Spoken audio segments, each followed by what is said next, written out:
Assalamualaikum warahmatullahi wabarakatuh. Bismillahirrahmanirrahim. Alhamdulillahi wa kafa. Wassalatu wassalamu ala imami ahli safa wal wafa. Sayyidina Muhammadinil Mukhtaril Mustafa. Wa alihi ahli safa wa sahbihi ahlil wafa. Wa man tabi'ahum bi ihsanin waqtafa. Amma ba'du.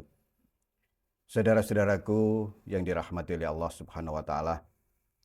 Alhamdulillah, di kesempatan malam hari ini kita semua masih dikehendaki oleh Allah untuk bersama-sama ngaji bareng kitab Al-Anwar Al-Qudsiyah fi Ma'rifati Qawaidis Sufiyah bil Imam Asy-Syaikh Abdul Wahhab bin Ahmad Asy-Sya'rani rahimahullahu ta'ala, nafa'anallahu bihi wa bi ulumihi wa amaddana bi asrarihi wa a'ada alaina min barakatihi wa afadu alaina min nafahatihi fid dharain amin.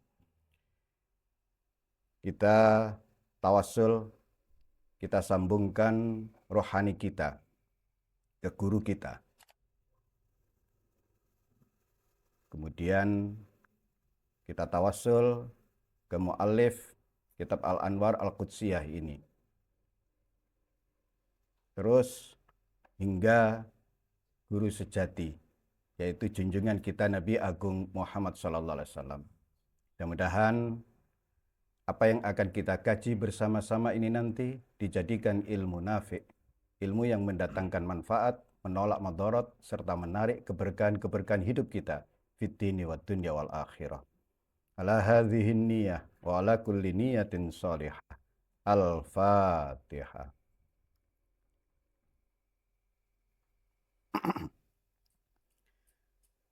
Al-Ikhlas. Al-Ikhlas. Al-Ikhlas.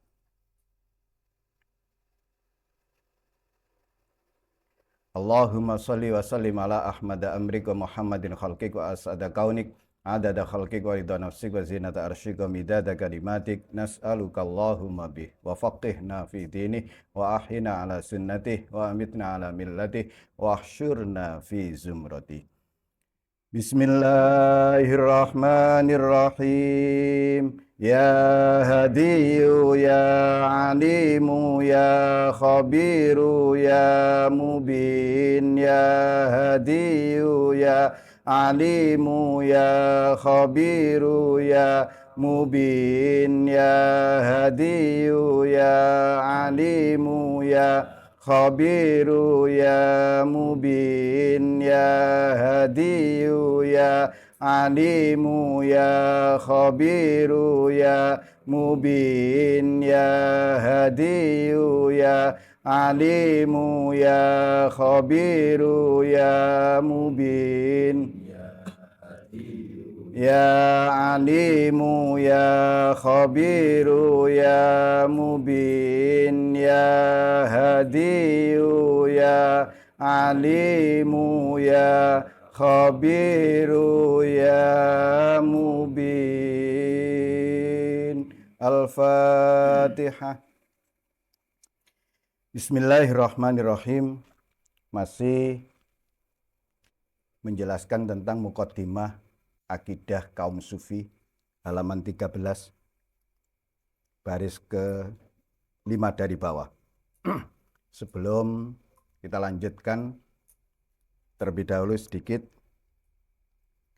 kita review dari teks Arabnya saja, bahwasannya kaum sufi sepakat bahwa annallaha ta'ala ilahun wahidun la saniyalah, munazzahun anis sahibati wal walad, malikun la syarikalah, sani'un la mudabbira ma'ah, mawjudun bidzatihi min ghairi iftiqarin ila mujidin yujidu, bal kullu mawjudin muftakirun ilaihi fi wujudih, fal alamu kulluhu mawjudun bihi, wa huwa ta'ala mawjudun bidzatih, laftitaha liwujudihi, la nihayata libaqaihi, bal wujuduhu mutlaqun mustamirun qaimun binafsih, laisa bijauharin fayuqaddaru lahul makan, wala bi'aradin fayastahilu alaihil baqa, wala bijismin fatakuna lahul jihatu wat tilqa, muqaddasun anil jihati wal aktor, mar'iyun bil qulubi wal absar. Sekarang istawa ta'ala ala arsyihi kama qala huwa 'alal ma'na alladhi aradahu.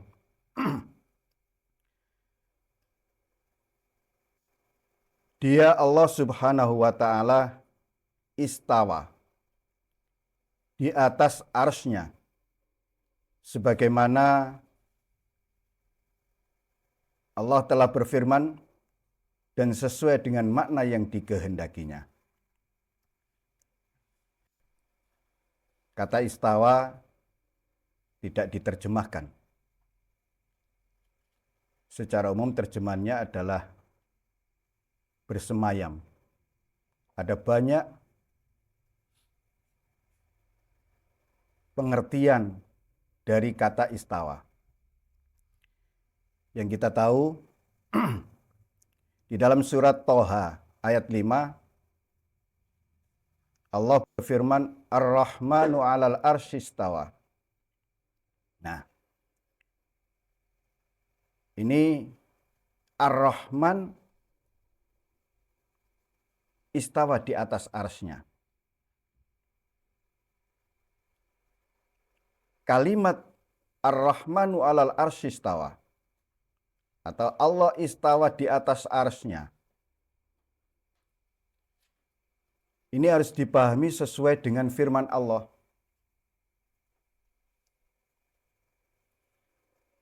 Tanpa menafsirkan lebih dari apa yang dimaksudkan oleh Allah. Jangan diotak-atik. Firman Allah dalam surat Toha tadi harus diterima sebagaimana adanya. Tanpa mengubah lafadz atau makna yang telah ditetapkan oleh Allah. Oleh karena itu, berdasarkan keyakinan kaum sufi, yang itu selaras dengan akidah ahli sunnah wal jamaah, kita harus menerima bahwa Allah memiliki sifat istiwa. Dan kita tidak boleh memaksakan penafsiran tertentu atas kalimat tersebut yang tidak memiliki landasan dari Al-Quran ataupun hadis. Ada banyak yang menafsirkan secara literal, secara kebahasaan, ataupun secara metaforis, dengan kiasan, dengan penggambaran. Akidah ahli sunnah wal jamaah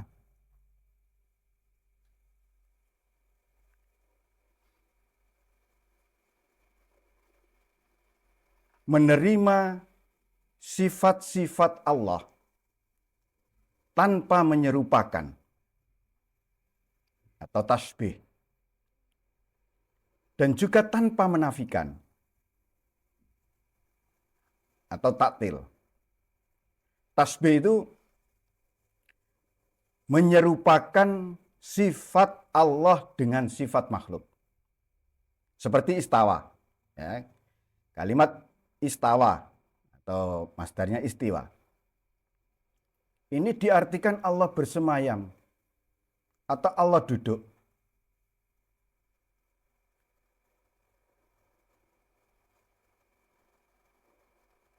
Jika menerjemahkan Ar-Rahmanu 'alal arsy istawa, Ar-Rahman bersemayam atau duduk di atas arsy. Ini namanya tasbih. Menggambarkan, menyerupakan Allah dengan makhluk. Makhluk, manusia, kita semua ini duduk tentu dengan berbagai perlengkapan sarana untuk duduk, atau dengan berbagai pose gaya duduk. Allah tidak begitu, maka tidak boleh.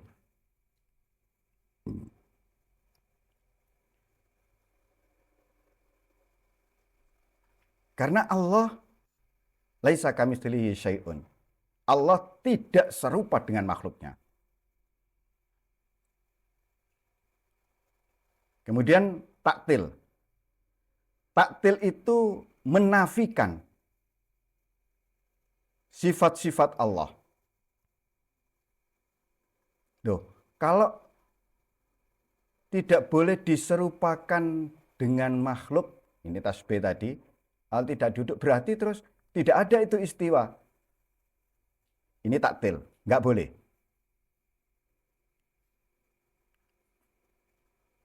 Karena Allah tidak butuh arsy.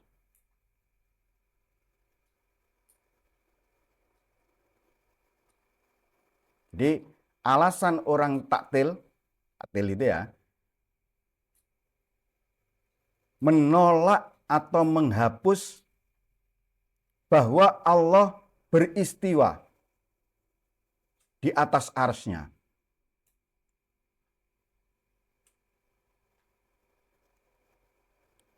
Mereka beralasan Allah tidak punya sifat istiwa.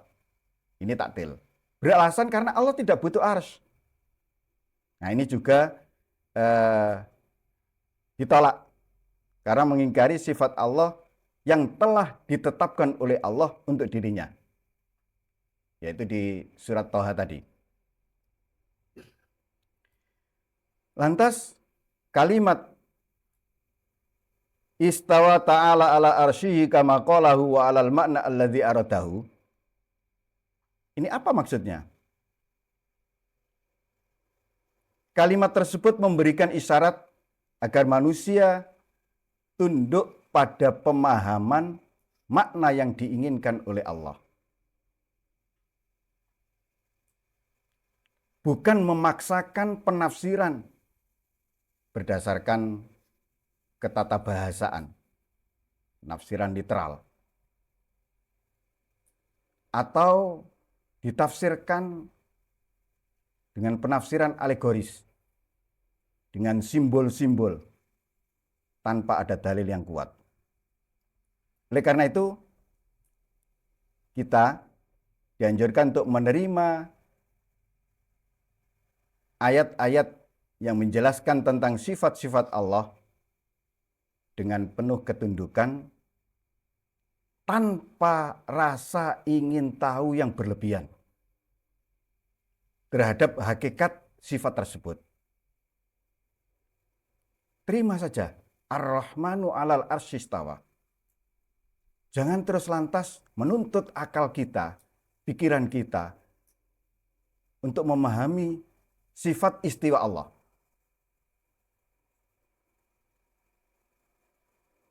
Karena akal kita serba terbatas. Sementara Allah, sifat-sifatnya, asma-asmanya di luar jangkauan akal kita. Kita ambil contoh. Ar-Rahmanu 'alal arsy istawa. Ar-Rahman beristiwa di atas arsy.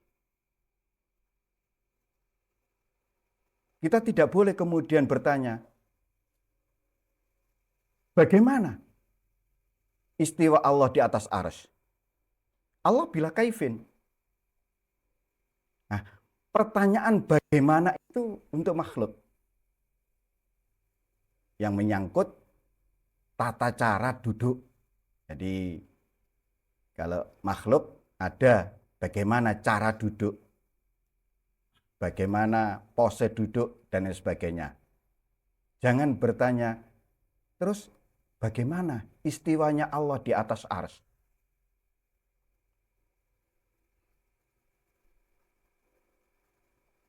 Nah, dari sini, sebagaimana tadi sudah dijelaskan, maka jangan kata istiwa kemudian diartikan secara kebahasaan, secara literal. Allah bersemayam, Allah duduk. Ini berarti kita menjisimkan Allah. Kalau demikian, Allah butuh tempat, sedangkan Allah tidak butuh tempat. Begitu juga dengan makna misalkan simbolis. Oh, istiwa itu kita artikan Allah menguasai. Sementara kita tidak menemukan dalil yang kuat, alasan yang kuat yang bersumber dari Quran hadis tentang pemaknaan tersebut. Ini juga sebaiknya tidak dilakukan. Maka sebagian besar keyakinan kaum sufi, keyakinan ahli sunnah wal jamaah, ketika berhadapan dengan ayat-ayat seperti Ar-Rahmanu 'alal arsy istawa, mereka tafwid. Tafwid artinya menyerahkan sepenuhnya pemaknaan ayat tersebut kepada Allah. Kama annal arsya wa ma hawahu bihi istawa. Sebagaimana ars dan segala yang dikandungnya, dia Allah istawa di atasnya.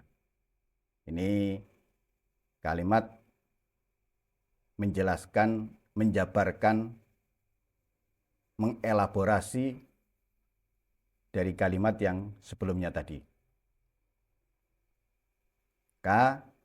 Poinnya adalah yang pertama, istiwa tidak boleh diartikan secara fisik atau literal, secara kebahasaan. Karena Allah tidak serupa dengan makhluk. Allah tidak butuh tempat atau ruang. Laisa kamitslihi syai'un. Yang kedua, istiwa adalah sifat yang hanya Allah yang mengetahui hakikatnya. Ini dasar untuk menerima sifat-sifat Allah seperti istiwa tadi tanpa mempertanyakan bila kaifin, bagaimana dan lain sebagainya. Yang ketiga, hakikat istiwa tidak dapat dipahami secara utuh. Karena maknanya sesuai dengan kehendak Allah. Hanya Allah yang tahu persis makna Ar-Rahmanu 'alal arsy istawa. Saudara-saudaraku yang dirahmati oleh Allah Subhanahu wa taala. Kalimat yang terkait dengan dua kalimat di atas ini menjelaskan bahwasannya ada hubungan antara Allah dengan arsy-Nya. Tentu diartikan secara simbolis. Artinya keagungan dan kekuasaan Allah itu meliputi seluruh ciptaan. Arsy ini dilambangkan sebagai kemegahan tertinggi dari ciptaan Allah, yang menunjukkan kebesaran dan kekuasaan Allah, menunjukkan otoritas Allah yang meliputi segala yang ada di langit dan bumi. Allah tidak butuh arsy. Dalam artian tidak butuh sebagai tempat. Karena Allah melampaui ruang dan waktu. Nah, terus disebutkannya Ar-Rahmanu 'alal arsy istawa. Disebutkannya arsy dalam ayat-ayat Al-Quran bertujuan untuk menekankan kebesaran, keagungan, dan kekuasaan Allah atas seluruh alam semesta. Nah, jika demikian, lahul akhiratu wal ula. Dialah pemilik akhirat dan dunia. Kita semua tahu ini sudah. Kan tapi yang dimaksudkan di sini bahwasannya Allah memiliki kekuasaan dan hak atas seluruh kehidupan. Baik dunia itu diterjemahkan yang terlihat, maupun akhirat yang tidak terlihat.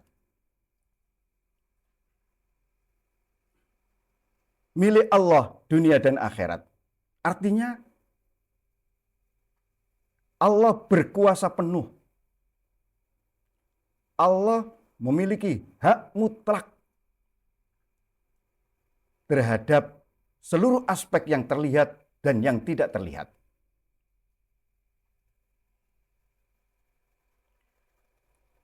Semua yang ada di dunia ini, mulai dari alam semesta hingga kehidupan manusia, sepenuhnya diciptakan dan dikendalikan oleh Allah.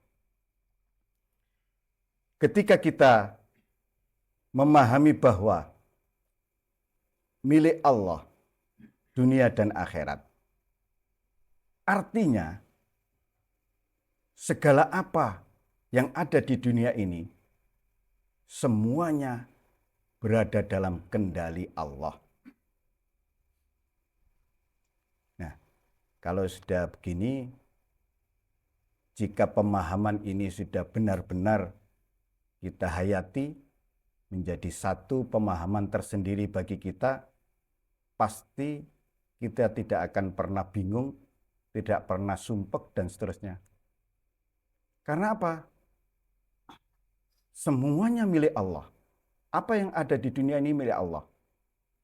Apa yang ada di dunia ini semuanya berada dalam kendali Allah. Maka kaum sufi melihat dunia ini bukan sebagai sumber kebahagiaan. Ini pesan bahwa dunia bukan sumber kebahagiaan. Akan tetapi banyak dijelaskan di dalam hadis, dunia ini adalah tempat ujian. Sehingga kaum sufi menjalani hidup di dunia ini dengan kesadaran penuh bahwasannya semua nikmat dan ujian berasal dari Allah.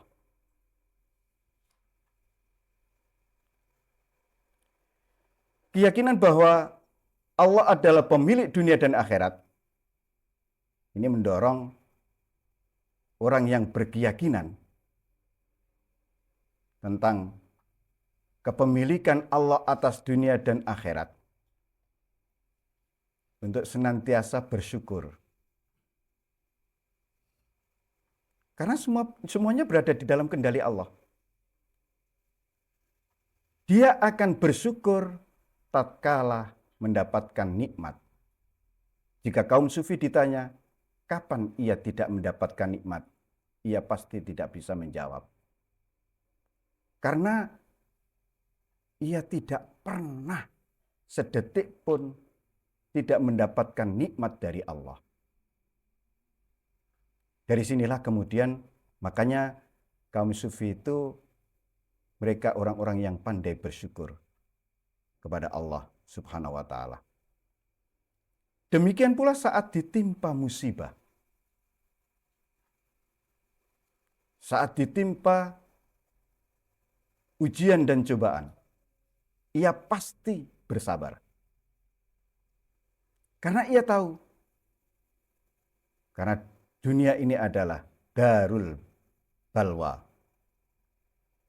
tempat ujian. Nah, di balik itu semua, keyakinan kaum sufi bahwa dunia dan akhirat adalah milik penuh Allah, berada di dalam kendali Allah. Dunia dan akhirat adalah ciptaan Allah. Maka semua yang terjadi di dunia ini sesuai dengan rencana Allah.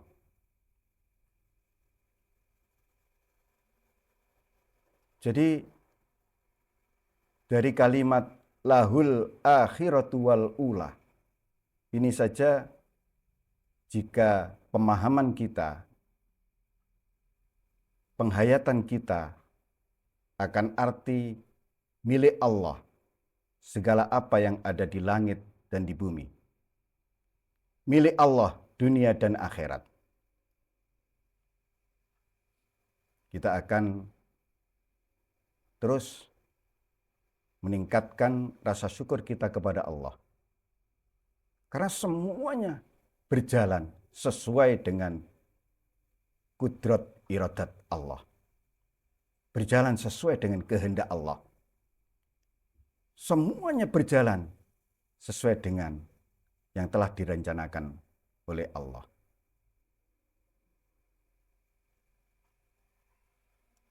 Lahul akhiratu wal ula.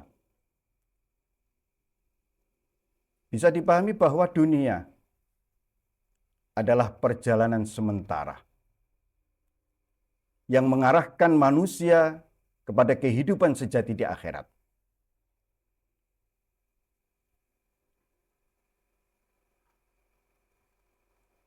Akidah tauhid mengajarkan bahwa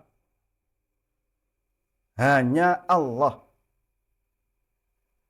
yang menentukan nasib akhir setiap manusia, setiap makhluk ciptaannya di akhirat nanti.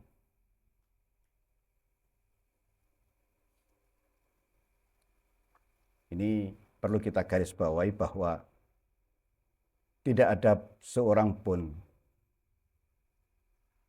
yang bisa menentukan nasib akhir kehidupannya di akhirat nanti. Hanya Allah. Dari kesadaran seperti ini,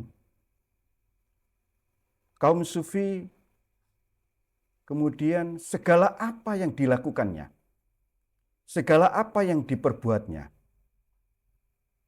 pastilah ia akan berorientasi kepada Allah.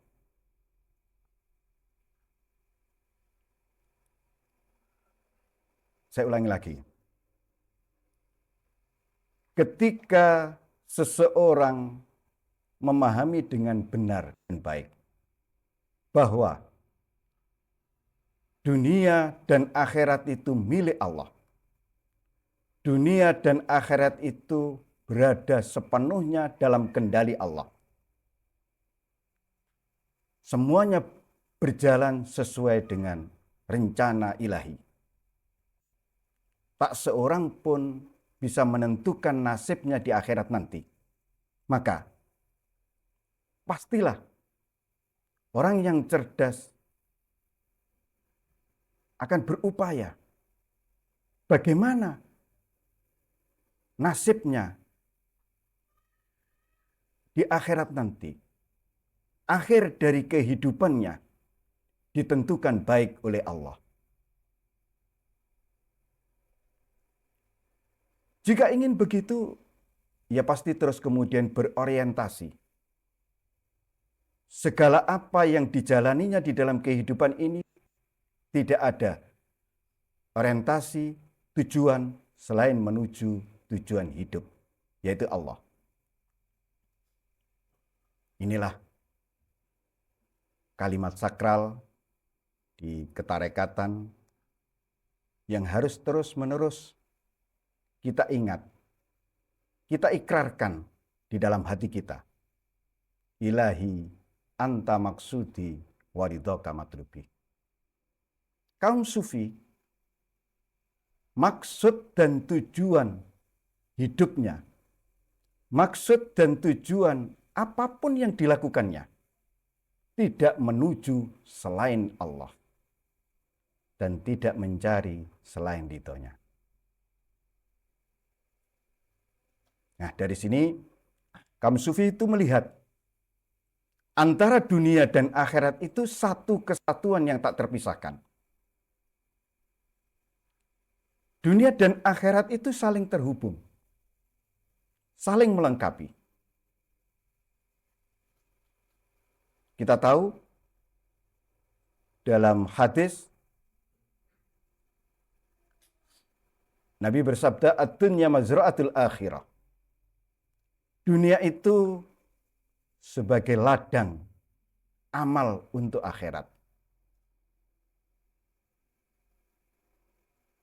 Ketika memahami bahwasannya dunia sebagai ladang akhirat, maka seseorang pasti akan berupaya menanam sebanyak-banyaknya kebaikan demi kebaikan untuk kemudian dipetiknya, dipanennya di akhirat nanti.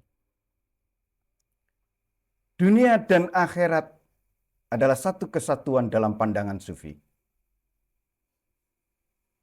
Artinya,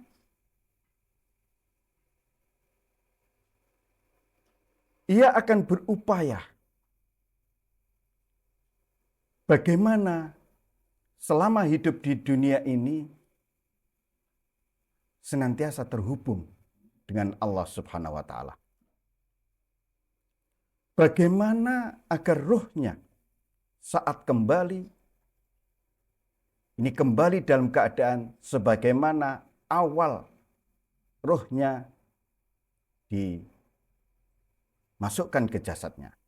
Memahami hadis kullu mauludin yuladu alal fitrah. Setiap bayi yang dilahirkan dalam keadaan fitrah, dalam keadaan kesucian. Ia akan berupaya saat kembali nanti dalam keadaan fitrah pula. Nah, akhirat adalah tempat bertemunya roh seluruh ciptaan dengan Sang Pencipta. Dengan memahami seperti ini, kemudian kaum sufi akan berusaha totalitas dalam kehidupannya, mengintegrasikan seluruh hidupnya ke dalam kehidupan spiritual, mengintegrasikan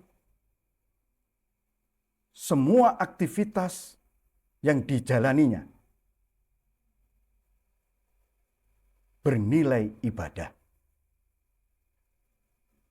Kemudian, bagaimana agar semua aktivitas yang dijalani selama hidupnya ini bernilai ibadah dan akan terus menaik bernilai ubudiyah dan abudah. Laisa lahu mithlun ma'kul. Allah tidak ada yang serupa dengannya, yang dapat dipahami secara rasional. Tidak ada sesuatu pun yang menyerupai Allah. Apalagi setara, apalagi sebanding, apalagi sama. Dalam hal apa? Dalam hal apapun. Maka sepandai apapun akal seseorang, secerdas apapun nalar seseorang, tidak akan pernah mampu menjangkau hakikat Allah. Kita diperintahkan tafakkur. Tapi tafakkur bukan tentang Allah, tentang zatnya. Mentafakuri seluruh ciptaannya. Tafakkaru fi khalqillah. Wala tafakkaru fi dzatih. Wala tafakkaru fillah. Dari kalimat laisa lahu mithlun ma'kulun. Bisa dipahami, tidak ada konsep yang dapat menggambarkan Allah secara sempurna. Semua upaya manusia untuk menggambarkan Allah pasti akan gagal. Kenapa? Karena keterbatasan manusia dibandingkan kemahasempurnaan Allah. Ciptaan tidak akan pernah mampu memahami Sang Pencipta. Barang baru tidak akan pernah mampu memahami hal yang qadim. atau sifat qadim. Nah, dari sini kalimat laisa lahu mithlun ma'kulun ini penting sekali agar kita tidak memaksakan akal kita untuk memahami Allah. Waladallat alaihil ukul, dan akal tidak dapat menunjukkan kepadanya. Jika ingin menemukan Allah, jangan ditemukan dengan akal. Akal tidak mampu menjangkau. Akal tidak mampu dan tidak bisa sampai kapanpun menunjukkan kepada Allah. Dari sini, ketika kita sedang belajar tentang akidah, tentang pengetahuan tentang Allah, jangan berupaya memahaminya melalui logika akal. Jangan memahami akidah, tauhid, keyakinan tentang Allah, sifat-sifatnya, dan seterusnya dengan menggunakan logika akal kita. Meskipun akal kita punya peran di dalam memahami tanda-tanda kebesaran Allah, di dalam mentafakuri ayat-ayat Allah, tetap akal punya keterbatasan-keterbatasan. Oleh karena itu,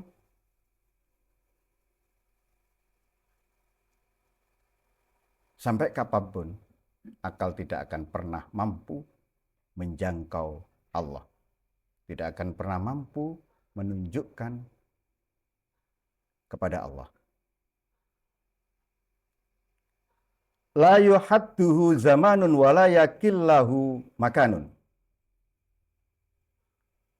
Allah tidak dibatasi oleh zaman, oleh waktu, dan tidak terkurangi oleh tempat. Allah adalah zat yang maha abadi, maha kekal, baqo. Allah tidak terpengaruh oleh waktu. Allah berada di luar batasan waktu. Allah berkuasa atas waktu dan dapat mengubah sesuai dengan kehendaknya. Ini harus dipahami. Kalau makhluk ini terbatasi oleh waktu. Allah tidak. Makhluk terpengaruh oleh waktu. Allah tidak. Makhluk hidup di dalam waktu. Allah jauh berada di luar batasan waktu. Begitupun dengan tempat, ruang. Allah tidak terikat oleh ruang dan tempat. Allah tidak dibatasi oleh dimensi fisik.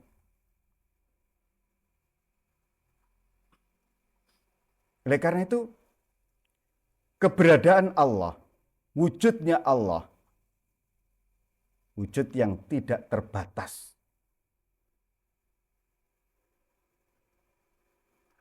Allah tidak berada pada satu tempat tertentu. Allah hadir di mana saja. Ketika kita mendengarkan kalimat Allah berada di mana-mana, Allah hadir kapan saja dan di mana saja, ini jangan lantas kemudian pikiran kita menjasmanikan Allah, menfisikkan Allah. Makhluk kita ketika hadir di satu tempat, tidak ada di tempat lain. Ketika kita ada di sini, kita tidak berada di tempat lain. Ketika kita ada di sekarang, kita tidak ada di kemarin. Begitu seterusnya. Allah di luar itu semua. Nah, pahamilah ketika Allah tidak terikat oleh batasan ruang dan waktu, Allah kapanpun senantiasa hadir. Dari sinilah ketika seseorang benar-benar telah merasakan kehadiran Allah, ya akan secara otomatis ia akan merasakan aman, merasakan terlindungi, dan seterusnya. Ruang, waktu ini menunjukkan kepada makhluk, sementara Allah bersifat transendental. Itu berada jauh di luar batasan akal kita memahaminya.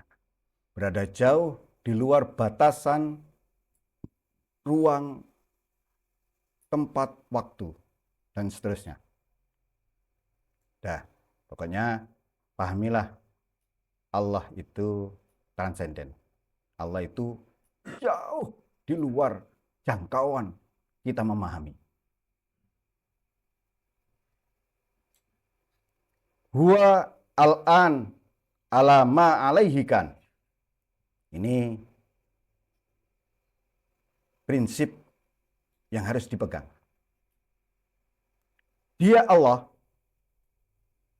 sekarangnya sebagaimana dia dahulu adanya. Sekarangnya Allah dengan dulunya Allah tetap pancet, tidak berubah. Kalau kita makhluk, dulu kita dengan sekarang kita beda. Ini untuk memahami sifat baqo Allah. Huwa al-an ala ma alaihikan. Sekarangnya Allah dengan dulunya Allah tetap sama adanya. Nah, kalau sudah tahu begini, berarti Allah tidak pernah mengalami perubahan dari dulu ke sekarang, atau dari sekarang ke nanti. Apa yang ada pada Allah, sifat, asma, sekarang ini, dengan apa yang ada pada Allah pada waktu yang lampau, di masa lalu, sama.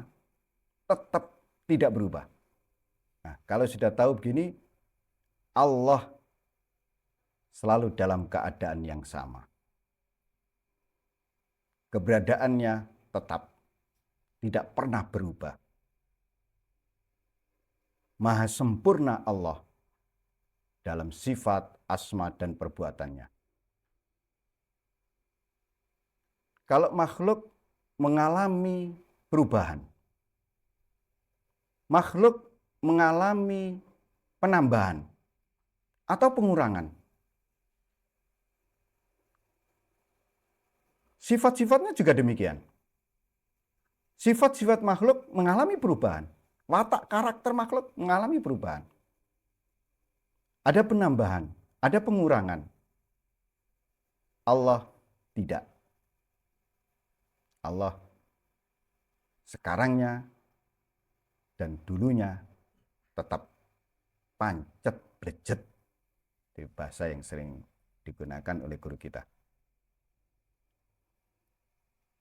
Kalimat huwal an alama alaihikan ini juga bisa dipahami Allah berada di luar dimensi waktu.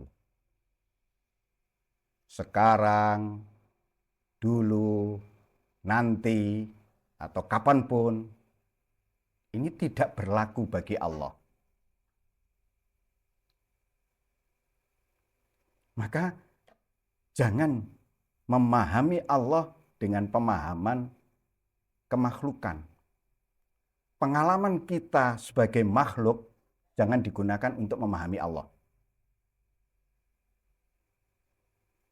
Allah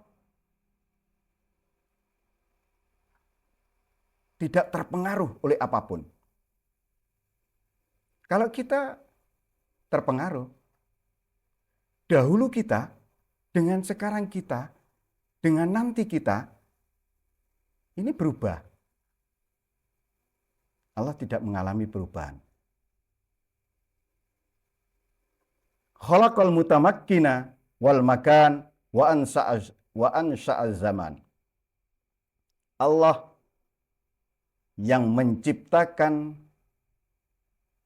yang berdiam. Mutamakkin itu makhluk yang menetap.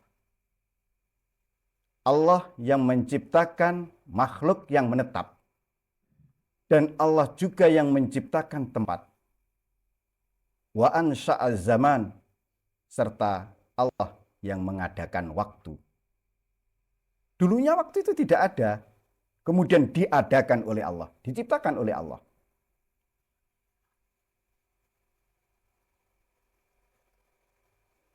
Di kata mutamakin ini berarti makhluk yang memiliki eksistensi dan kemampuan untuk berada di suatu tempat, menetap. Itu sifat makhluk. Segala al-mutamakin ini pasti butuh tempat, menempati satu tempat. Tidak ada makhluk yang tidak menempati satu tempat. Maka kalimat yang digunakan di sini adalah khalaqal mutamakin. Artinya seluruh makhluk, baik yang terlihat ataupun yang tidak terlihat di penjelasan sebelumnya, baik yang dalam bentuk jisim, jirim, jauhar, ataupun arot, semuanya bertempat. Semuanya butuh tempat. Kita gambarkan yang tidak kita lihat, udara itu butuh tempat.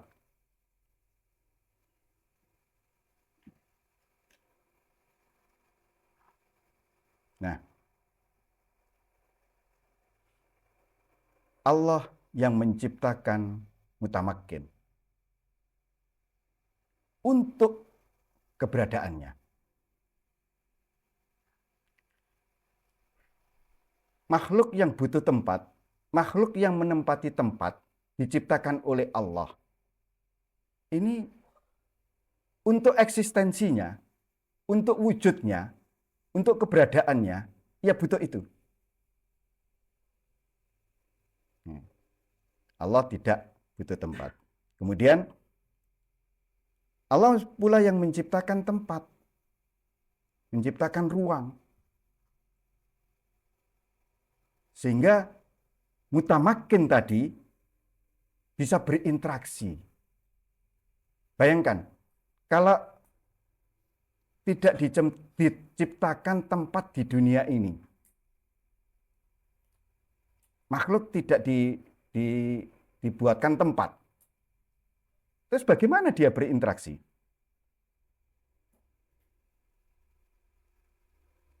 Maka diciptakanlah tempat oleh Allah. Jadi tempat itu yang menciptakan Allah sebagai wadah bagi makhluknya. Sama gini,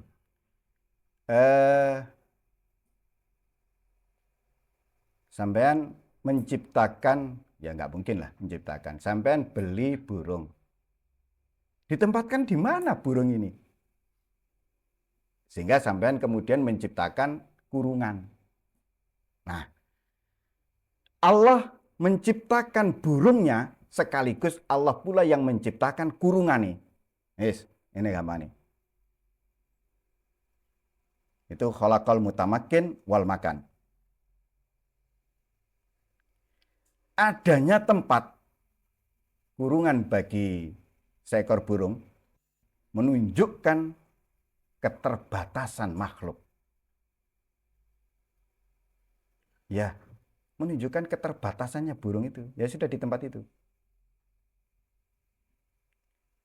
Tidak bisa burung itu kemudian tidak berada di kurungan itu, tidak bisa. Nah, gambarannya. Kemudian setelah Allah menciptakan mutamakin, makhluk yang menetap, Allah menciptakan tempatnya pula, baru kemudian Allah mengadakan waktu.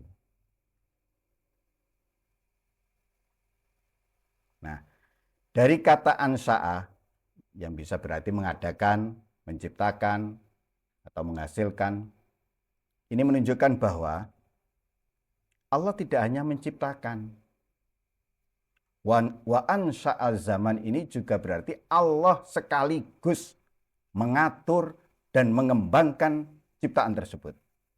Kata ansa'al zaman menunjukkan bahwa Allah menciptakan sesuatu yang baru. Itu maksud dari ansa'al zaman. Ansa'a itu menciptakan sesuatu yang baru. Apa itu? Yaitu waktu. Waktu itu dipahami sebagai dimensi temporal. Dimensi temporal itu yang mengatur urutan peristiwa, pengalaman dalam ciptaan.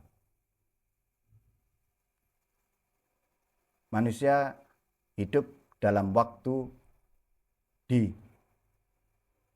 situ mengalami urutan peristiwa demi peristiwa.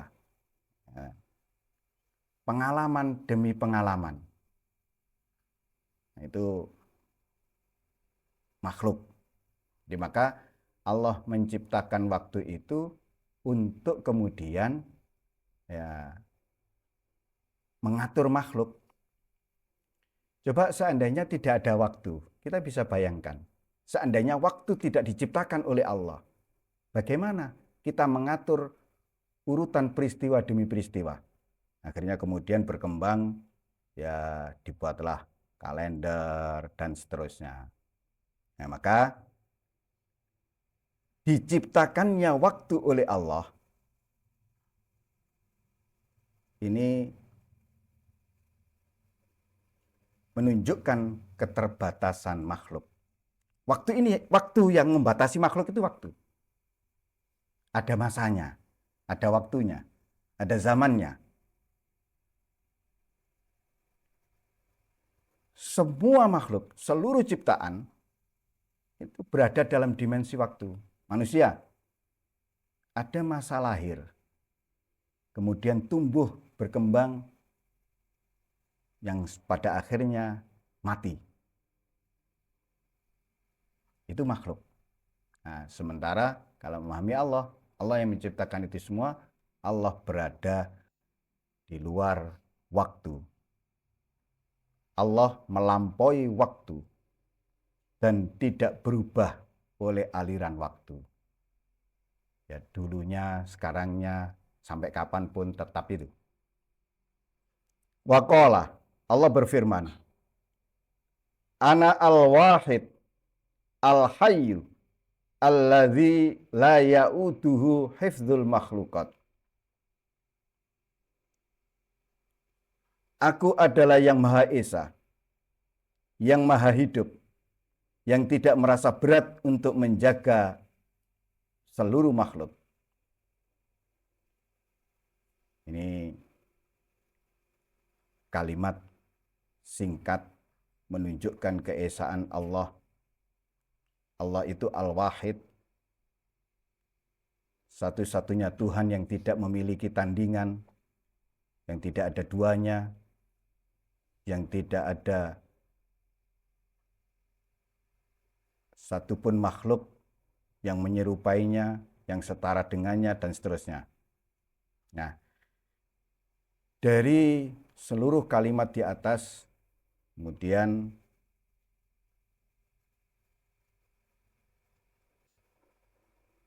di kalimat ini dicantumkan firman Allah, Ana al-Wahid. Akulah yang Maha Esa, satu-satunya Tuhan.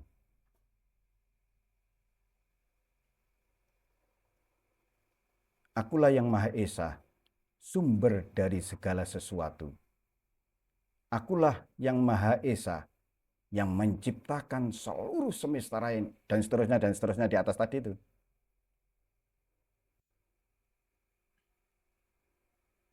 Kemudian Al-Hayyu,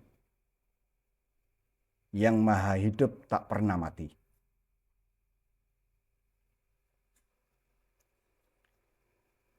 Kalau ditinjau dari sisi spiritual, ketika kita mencoba memahami Allah Al-Hayyu, zat yang Maha Hidup tak pernah mati. Kaum sufi berusaha untuk kemudian bagaimana menghidupkan spiritualnya, membangkitkan spiritual di dalam dirinya.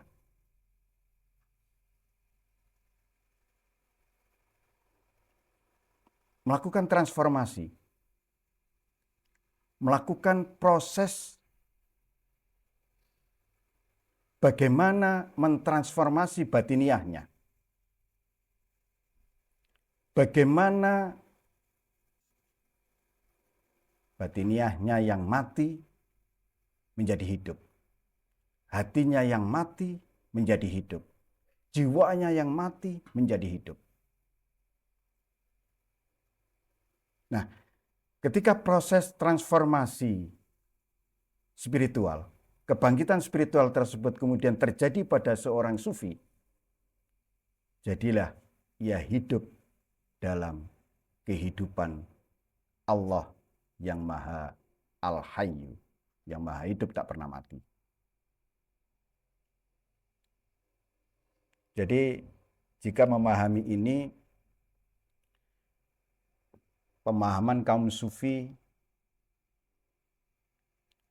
memahami Al-Hayyu, ini sifat yang atau asma yang harus kita pahami bersama.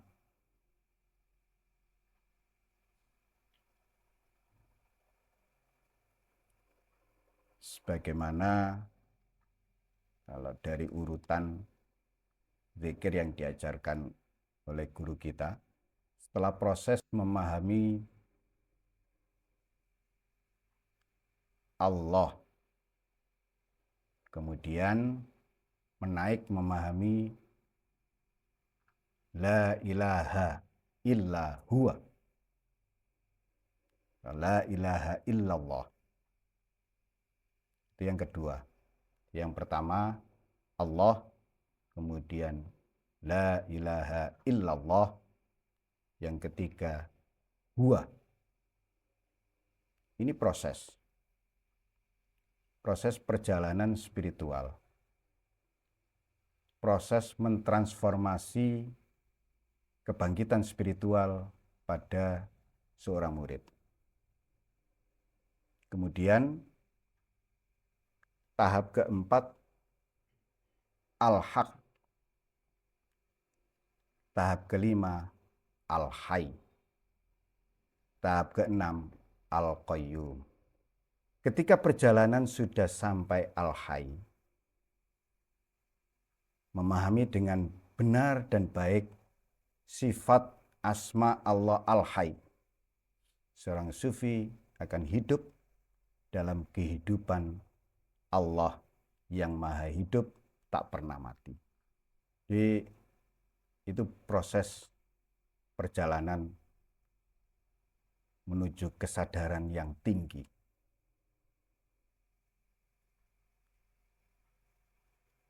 Ketika seorang pejalan telah sampai kepada al-hayy, ia akan merasakan kehadiran Allah di setiap aspek kehidupannya. Ia akan menyaksikan Allah yang Maha Hidup tak pernah mati. Dari situ seorang sufi, seorang pejalan dalam proses menapaki perjalanan spiritualnya akan meyakini bahwa kehidupan yang sejati adalah kehidupan yang terhubung dengan Allah Al-Hayyu.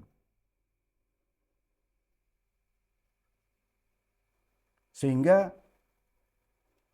ia akan melihat, akan menyaksikan bahwa segala yang ada di alam semesta ini adalah manifestasi dari kehidupan Al-Hayyu, Allah Al-Hayyu.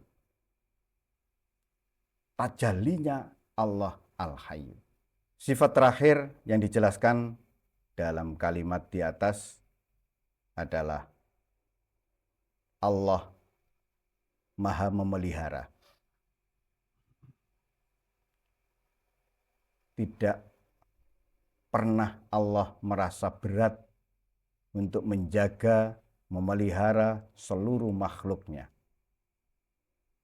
Ini bisa juga Asma Al-Muhaimin.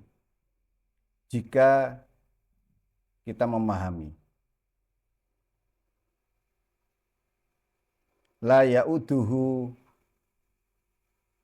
hifdzul makhlukat. Kalau di ayat kursi la ya'uduhu sinatun wala naum.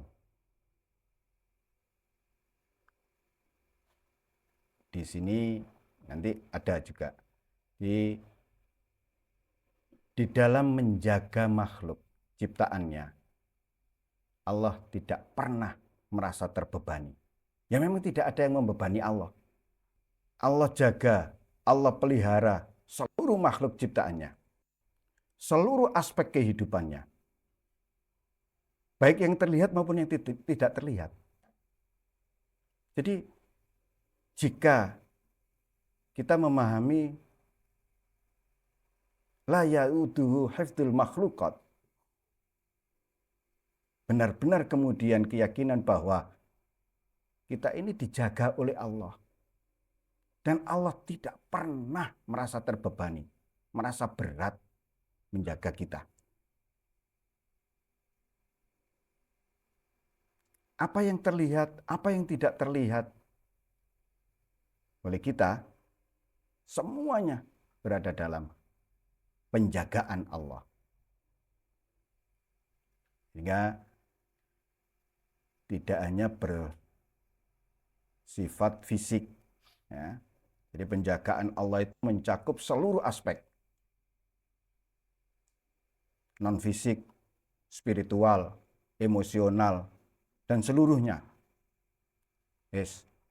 Opo-opone makhluk ciptaan Allah, semuanya tanpa terkecuali dijaga dan dipelihara oleh Allah. Di dalam menjaga makhluk, di dalam memelihara makhluk, Allah tidak pernah merasa terbebani. Ya memang tidak ada yang dapat membebani Allah. Karena inilah maha kuasanya Allah melampaui segala sesuatu. Lanjutannya, wala tarji'u ilaihi sifatun lam yakun alaiha min sifatil masnu'at. Ini penting. Kalimat ini bisa sebagai penjelasan terakhir. Ini disimak. Wala tarji'u ilaihi sifatun lam yakun alaiha min sifatil masnu'at. Dan tidak ada sifat-sifat makhluk yang kembali kepadanya yang tidak ada padanya. Artinya tidak ada sifat-sifat makhluk yang dapat digunakan untuk menggambarkan Allah. Wong makhluk itu serba kurang, serba cacat, serba terbatas. sementara Allah serba maha sempurna. Bagaimana sifat-sifat makhluk kemudian bisa menggambarkan tentang Allah? Poin pertama, Allah bebas dari keserupaan dengan makhluk. Ini tauhid tanzih. Harus dipahami bahwa Allah tidak serupa dengan makhluknya. Mutlak ini. Allah maha sempurna. Tidak ada cacat dan kurangnya sama sekali. Kita harus mensucikan Allah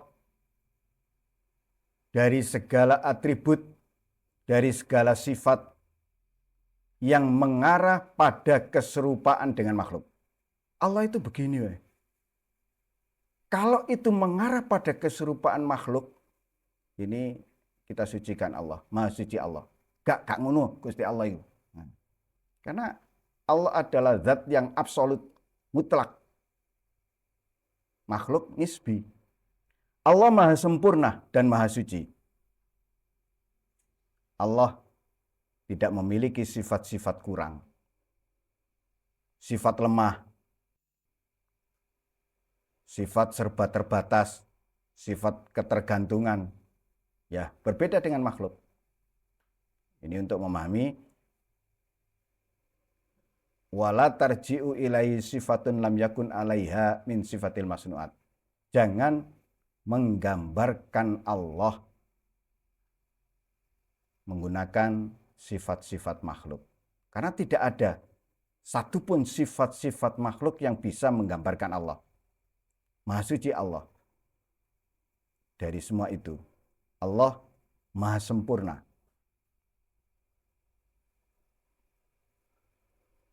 Nah, jika kita memahami ini aja, bahwasannya Allah harus kita sucikan. Ini bukan kita mensucikan Allah. Kita mensucikan pemahaman kita, keyakinan kita. Membersihkannya dari menyerupakan Allah dengan makhluk. Bukan mensucikan Allah, Allah maha suci. Tidak bisa makhluk mensucikan Allah. Tanpa disucikan oleh makhluk, Allah maha suci. Sucinya tidak berkurang. Artinya, tanzih di sini kita mensucikan pemahaman kita, akidah kita, bahwa Allah tidak serupa dengan makhluk. Kemudian,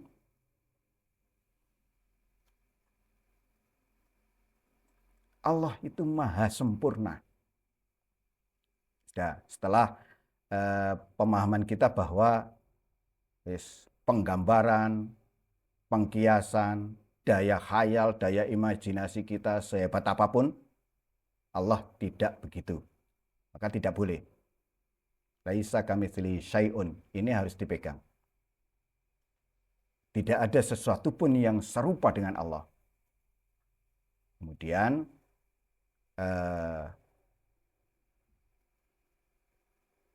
diyakini bahwa Allah maha sempurna. Nah, ketika benar pemahaman kita pada hal tersebut, ini langkah awal seorang salik, seorang penempuh jalan spiritual menuju ma'rifatullah, menuju mengenal Allah secara mendalam.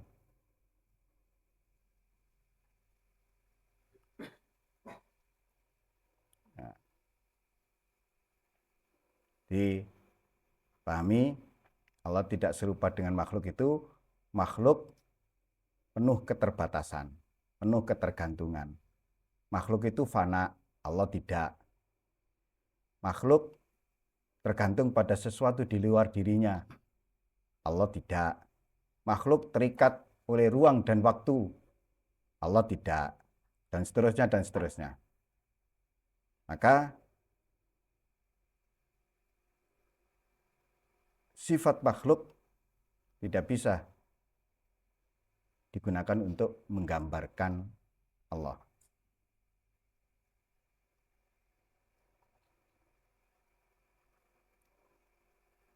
Ketika kita memahami seperti itu, cukuplah Allah Al-Qayyum.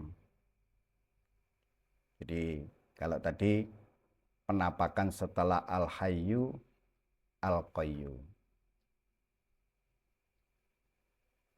Allah maha berdiri sendiri, maha mandiri. Allah tidak butuh selainnya.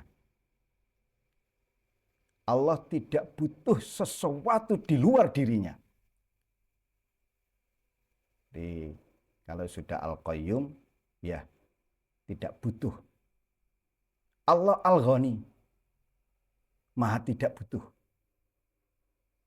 Allah As-Samad, maha digantungi. Segala sesuatu, seluruh makhluk bergantung kepadanya. Nah, ini proses memahami Al-Qayyum, ya setelah pemahaman kita, perjalanan kita dari Al-Hayyu sudah benar. Oleh karena itu, ini bentuk peringatan bagi kita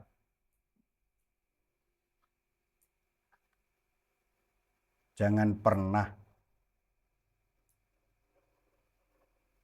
menisbatkan sifat-sifat makhluk kepada Allah. Jangan pernah menyandarkan sifat-sifat fisik kepada Allah. Artinya gini, sampean membayangkan Allah memiliki tubuh misalkan, atau bentuk tertentu, ini sama dengan menyandarkan sifat fisik ke Allah. Ini peringatan keras, tidak boleh. Atau menyerupakan Allah dengan makhluk. Misalkan gini, ini yang terkait dengan sifat. Kasih sayang. Kasih sayang Allah itu seperti kasih sayang ibu ke anak. Enggak. Untuk menggambarkan kasih sayang Allah dengan perumpamaan, pengkiasan kasih sayang seorang ibu kepada anak, enggak bisa. Makhluk, kasih sayang makhluk ke makhluk itu serba terbatas. Kasih sayang Allah tidak seperti itu. Jauh. Allah maha sempurna. Kasih sayang ibu ke anak ini serba kurang, serba terbatas. Maka tidak boleh. Ini dari sisi ketauhidan, uluhiyah, tidak boleh. Apapun sifat makhluk. Oh, marahnya Allah itu kayak marahnya makhluk. Enggak. Oh, kekuasaan Allah itu enggak. Nah, maka apapun sifat makhluk, ini ditegaskan, tidak bisa menggambarkan tentang Allah. Karena sifat Allah itu mutlak dan tidak terbatas. Kalau sifat makhluk terbatas. Contoh gini, Allah maha mengetahui. Nah, pengetahuan Allah atas segala sesuatu ini tanpa batas. Mengetahuinya Allah itu dengan, misalkan dengan apa, dengan kalau manusia misalkan makhluk dengan melihat atau dengan mendengar atau dengan apa, tidak. Ini nggak bisa. Allah maha mengetahui. Terus pengetahuannya Allah tak terbatas. Pengetahuannya meliputi segala sesuatu, yang tampak ataupun tidak. Ya'lamu sirra wa akhfa. Allah Maha tahu yang rahasia maupun yang paling samar sekalipun. Untuk mengetahuinya Allah butuh alat, butuh sarana? Enggak. Butuh bantuan? Enggak. Nah, bisa dipahami. Jadi, sifat Allah itu mutlak dan tak terbatas. Jangan menggunakan konsep makhluk untuk memahami sifat Allah, sifat dan asma Allah.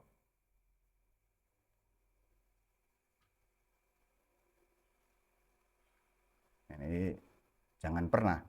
Terus kuasanya itu seperti nanti ini peringatan bahwa seluruh asma dan sifat yang terdapat di dalam Al-Quran Al-Hadis, seluruh asma-asma di dalam Asmaul Husna, ini harus dipahami sebagai asma dan sifat yang absolut. Absolut itu sudah mutlak dan melampaui sifat-sifat makhluk. Jadi tidak dapat kemudian dibandingkan dengan sifat-sifat makhluk. Nah, meskipun secara penggunaannya ini memang membantu untuk rububiyahnya ini sama atau serupa. Ini masih banyak hal-hal yang perlu kita pahami. Jadi secara garis besar ini kita tutup sampai kalimat ini. Wala tarji'u ilai sifatun lam yakun alaiha min sifatil masnu'at. Di pertemuan berikutnya kita akan bahas tentang ta'ala antahullahul hawadithu au yahullaha au takuna qoblahu au yakuna qoblaha. Kesimpulannya ya di kalimat terakhir itu tadi. Jangan pernah menggambarkan Allah dengan sifat-sifat makhluk. Apapun sifat-sifat yang ada pada makhluk tidak bisa digunakan untuk menjelaskan tentang Allah. Allah serba maha. Allah maha suci dari sifat-sifat makhluk, dari serupa dengan makhluknya. Allah maha sempurna dan seluruh sifatnya absolut, mutlak. Sementara sifat-sifat makhluk serba kurang dan nisbi. Mudah-mudahan sedikit yang bisa kita kaji bersama-sama melalui kitab Al-Anwar Al-Qudsiyah fi Ma'rifati Qawaidi Sufiyah ini menjadikan kita semua dari waktu ke waktu semakin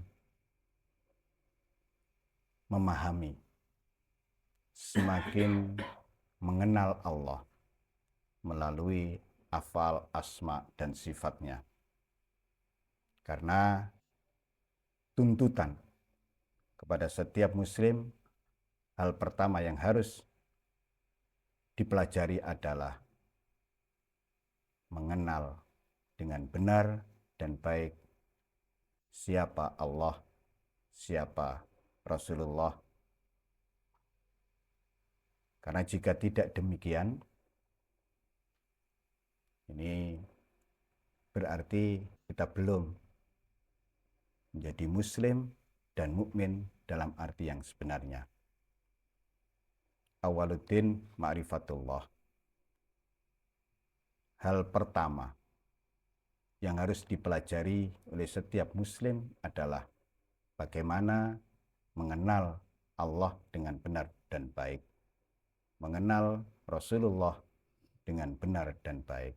Mudah-mudahan ini semua mendorong kita untuk semakin mengenal, semakin ma'rifat dan mahabbah kepada Allah dan Rasulnya dan kepada para wali kekasihnya. Ja'alanallahu wa iyyakum minal muridin as-sadiqin as-siddiqin wa adkhalana wa iyyakum fi zumrati ibadihi salihin al-muslihin. Wassalamualaikum warahmatullahi wabarakatuh.